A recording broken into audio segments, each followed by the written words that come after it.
Hello, friend, and welcome to another edition of Wise Woman Healing. I want to talk to you today about something, it might be a little controversial, and I don't really understand. I mean, I kind of understand why. So, uh, some of you know, if you've watched past videos, that I got my start in herbal medicine. Well, let's put my curiosity. My curiosity was piqued years ago. I was in my mid to late 20s working up in the big city. And there was a book fair. Who doesn't love a good book fair? So I went across to another building and I found an herbal remedy book for a very great price, full of photographs, plant identification. It was wonderful. And then I got in with the wrong crowd. And what does that mean? No, it wasn't metaphysical people. It wasn't witches or anything like that. It was very uh, outwardly pious Protestants, shall we say, or people who really want to present themselves as being ultra holy. And I know that's what they were doing because I got sucked into it too. And everything that wasn't science was considered witchcraft or metaphysical, and that included herbal remedies. And so I fell into that. I fell into that world of nature bad, science good. And it's kind of silly because there's a lot of science and research in natural remedies. And natural remedies have been around in every culture since man was created in the Garden of Eden. So I went through a dry period of not really learning anything. And then I decided I would take some Christian herbalism classes because it should be safe with the word Christian in it, right?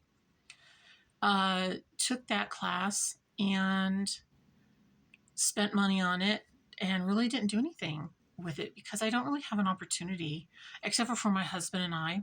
And at that time, the rest of my family, if they were willing, I would do, uh, makeup things for them or whatever. And then during the lockdowns, excuse me, my voice is kind of funny today. I have a weird vocal fry tone going on. Hold on. So during the lockdowns, I took a lot of classes at the Center of Excellence. And center is spelled CENTRE, Center of Excellence. And I just wanted to study everything that had to do with herbs and nature and healing. And so I took as many courses as I could. I have crystal healing for animals, magical herbalism, angel healing, advanced crystal healing, then just a regular lower level crystal healing diploma. Right now I'm working on an herbal tea blend course that I'm trying to figure out. I also have advanced essential oils or aromatherapy class that I want to take. I've already paid for it. I just need to sit down and do it. And even essential oils, I remember texting someone or messaging them.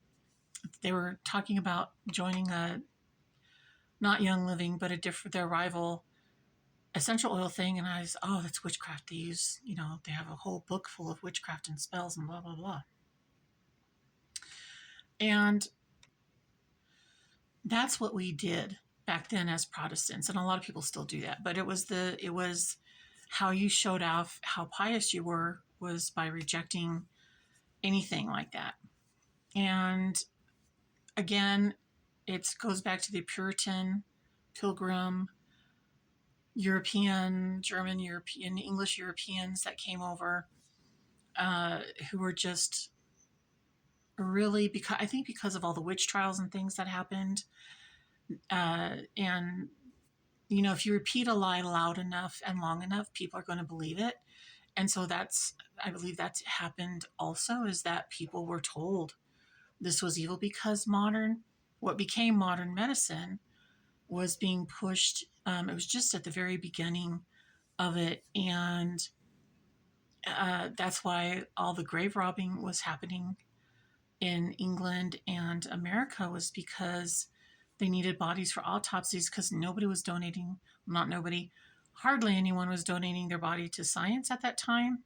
So if you wanted to cut someone up and look inside and see what was going on and learn how the body worked, you either had to read old books that were illustrated, or books that were illustrated, they weren't old at the time, or you had to pay someone to bring you a fresh cadaver, i.e., someone had just been buried, and bring it to you so you could see how they worked. Ugh. So anyway, what is my point? My point is I want to get back into studying herbalism, even though I don't have an opportunity to use it very often, unfortunately. And that's my fault. I could get out there more. I could go, I don't know, what would I do? Go door to door selling herbal remedies from a tray around my neck. Remember those cigarettes, cigarillos, or whatever, mints, gum at nightclubs and stuff? I could do that. But anyway, so the thing that I wanted to talk about that might be controversial is, how do you feel about ChatGPT?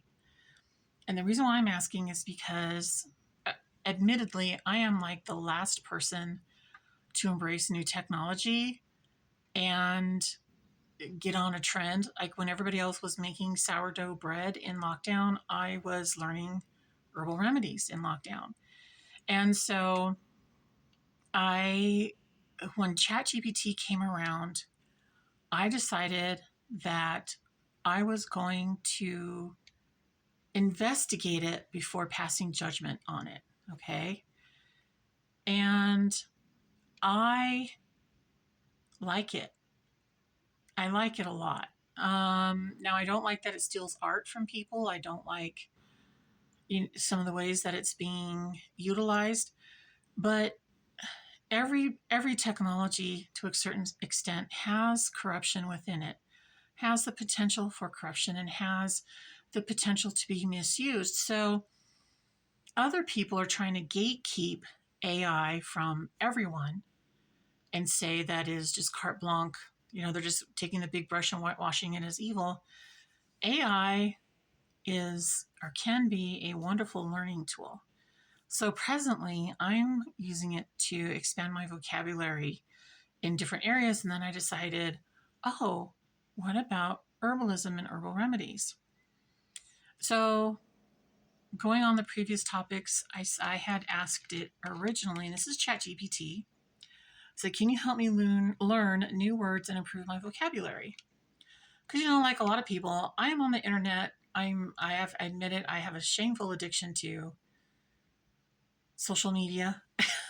I'm not on OF or anything like that. I just love cat videos.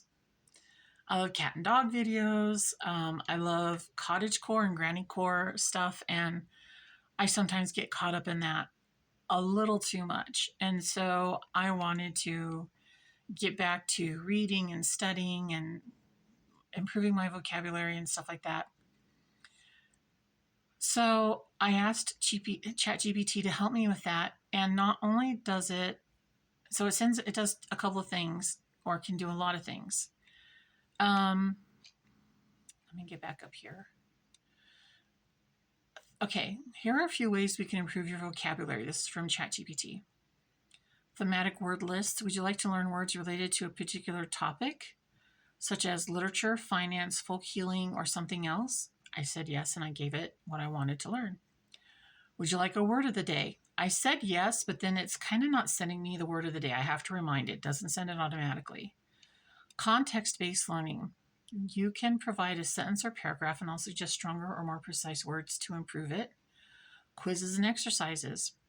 Would you like word association exercises, synonym, antonym challenges, or fill in the blank quizzes? I did not say yes to that yet, but I plan to do so. And advanced vocabulary from literature. I can recommend books that will expand your vocabulary naturally. Let me know which method or combination appeals to you, and we'll get started. So it gave me a bunch of books on a topic not related to herbalism. I'm very much into homemaking books, butler books. I love butler culture. It's fascinating to me. If I won the lottery, I would probably stay in the house that we have, but I would improve it internally, give it an upgrade, and I would get a butler. That's how you would know that I've won the lottery, is that I would have a butler. Listen to that vocal fry tone. Ugh. Okay. So I asked it to give me books and words concerning herbalism.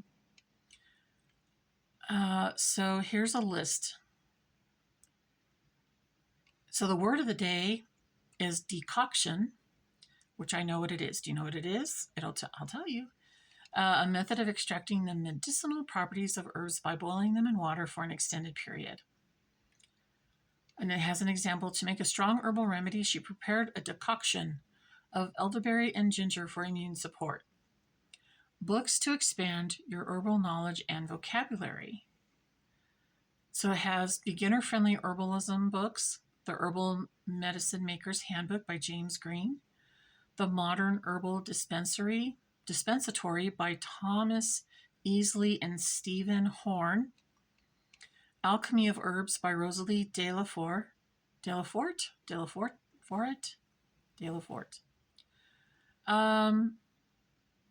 Let's see. Advanced Herbalism and Traditional Remedies, Medical Herbalism by David Hoffman, The Earthwise Herbal Volumes 1 and 2 by Matthew Wood, Hildegard of Bingen's Medicine by Dr. Wygard Strelo, Herbal Folklore and Magic, The Lost Language of Plants, Back to Eden, and The Book of Herbal Wisdom by Matthew Wood. Okay, so that's also by Matthew Wood. Okay, then I asked it, can you give me some study tips for herbalism and herbal remedies? It's been a long time since I've been in school. So it says use a 3-tiered learning approach, keep an herbal journal, focus on one herb per week, forage and grow your own herbs, learn through multiple mediums, read books, listen to herbal podcasts, watch YouTube videos, make your own remedies, join herbal communities, follow seasonal herbalism. That's one of the things that I'm doing most often right now, is trying to follow seasonal herbalism. Then I decided to look up one of the authors, and the author that I looked up was Matthew Wood. He actually has a 2-hour and 17-minute lecture titled Summer Signs, Herbs and Astrology in Practice with Matthew Wood and Ashley Letecki Ellen Boz. Okay, Sky House Herb School. So I'm actually going to subscribe, doing that right now, subscribe to this YouTube channel. It's on YouTube. Sky House Herb School and Apothecary. So I wanted to let you know what I was doing, because just from going to ChatGPT, it's very dry in here. You see me blinking. I just put some makeup on, so I'm not totally washed out. And there's like 15% or less humidity in my house. So I'm getting crispy around the edges. So I'm really interested in herbs and astrology and practice. So I want to sit here and listen to this podcast. And I want to encourage you to step outside your comfort zone, because a lot of people vehemently hate ChatGPT and all things AI. And I think that you could really be shooting yourself in the foot, so to speak, by being closed-minded about AI. And I think even nowadays, I look at people during the first of the year, people were sending out notices about take my class. It's $300. My husband and I are on Social Security now, and we have medical debt. So $300 for a class on anything is a lot of money. And yeah, I have herbal books galore. I have healing books. I have all kind of books. But I need more. I need the lectures that I just talked about. I need study practice. I need a lot of practice. For example, I made a huge batch of rose petal tincture. I made a jar of rose petal tincture. Rose petal tincture is good for stopping diarrhea. I don't need that much. How am I gonna, what do I do with the rest of it? I don't want to throw it down the drain. If I sell it, I could get into trouble because my kitchen's not set up. I don't have a stainless steel countertop and all the things. So I can't really do professional stuff. So it's just, what do you do when you want to keep your skills sharp? Well, one of them is continuous learning. So that's what I'm doing: continuous learning, podcasts, YouTube videos, etc. And then just, wherever I can be helpful in the community with the people that I know is what I'm going to try and do. And so I want to encourage you to have an open mind, first of all, about herbal remedies and the fact that God gave us plants and He gave us the stars and the moon and the planets to guide us. It's right there in Scripture.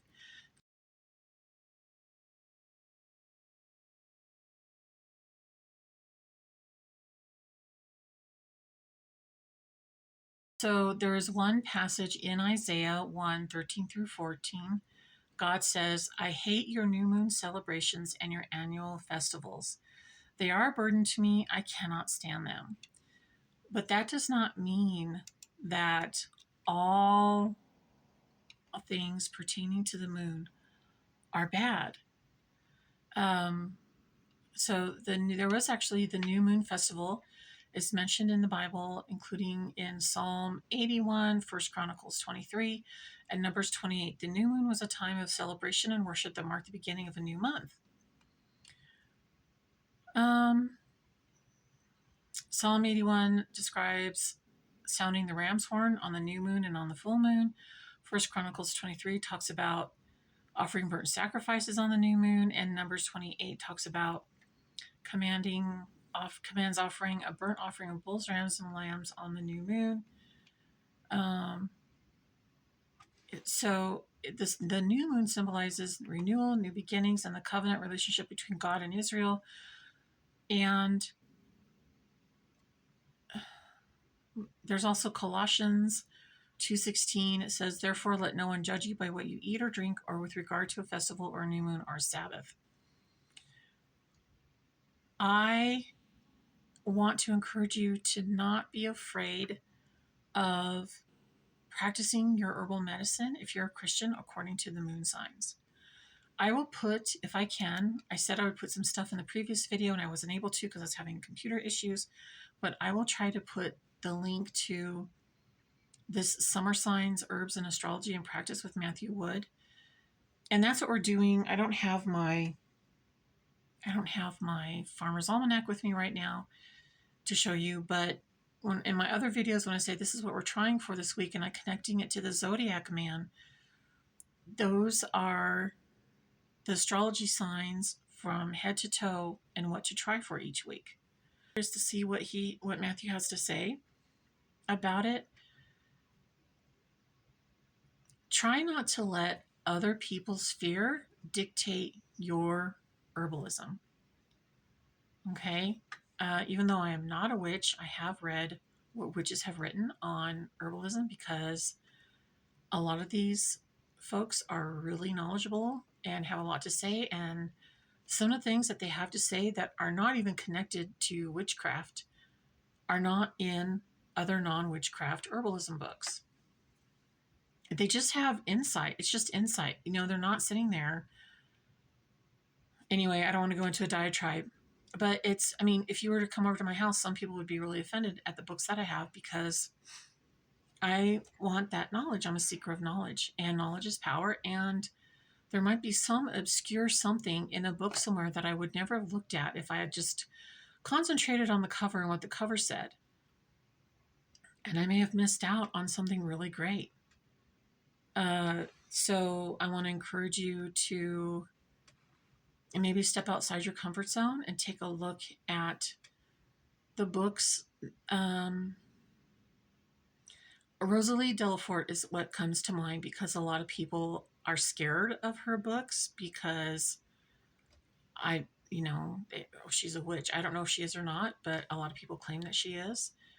And, I haven't really dug deep into that because it's none of my business. I'm just here for the knowledge. What other people decide to worship and how they worship is none of my business. And it's like some people out there will not go to a Chinese restaurant because there's a Buddha out front, or they have a little lucky cat that waits at you next to the register or whatever. And I'm like, no one's telling you that you have to become Buddhist in order to go and eat at this Chinese restaurant. Nobody's telling you that you have to be a witch in order to read this herbal book. So, really think about, is what other people have told you enhancing your herbalism and your learning and your knowledge of healing, or is it hindering it? Is it getting in the way of you being able to help people in the most optimal manner? I have one foot in the people who are metaphysical have a hard time trusting me because I'm a Christian, and another foot in people who are Christian are weirded out when I talk about meridians and crystals and chakras and essential oils. And I get it because I was there. I used to be there. I used to be that person that was outwardly pious and a hot mess. I'm still a hot mess, but now I'm just kind of like wearing it on my sleeve. So, all right. Thank you so much for stopping by and spending some time with me. Please like and subscribe and help the channel grow. In the name of the Father, Son, and Holy Spirit, now and ever, unto the ages of ages. Amen. Lord have mercy, Lord have mercy. Lord have mercy. I pray that you will have a wonderful rest of the week and that something that I said would help you on your herbalism and healing path. All right. Thanks for stopping by.